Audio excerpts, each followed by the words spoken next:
Le comté et la ville de Peterborough se situent sur notre territoire traditionnel, le canton de Tonabee-South Monaghan, le canton de Selwyn et la Première Nation de Curve Lake. Même si nous sommes situés à proximité les uns des autres, nous ne nous connaissons pas vraiment.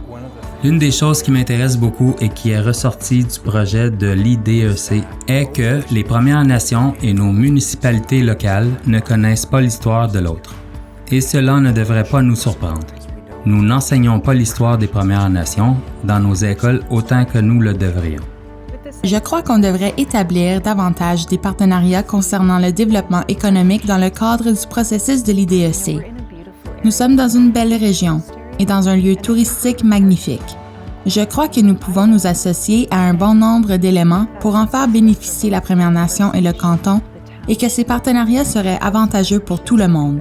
Cela nous permet aussi de montrer que les Premières Nations ne s'opposent pas au développement. Ce que nous n'acceptons pas, ce sont les gens qui ne font que nous dire ce qui se passe ou qui traversent notre territoire sans processus de mobilisation. Lorsque vous collaborez avec les Premières Nations, il est question de consentement libre, préalable et éclairé et d'autorisation. Vous devez les respecter et une relation doit être établie.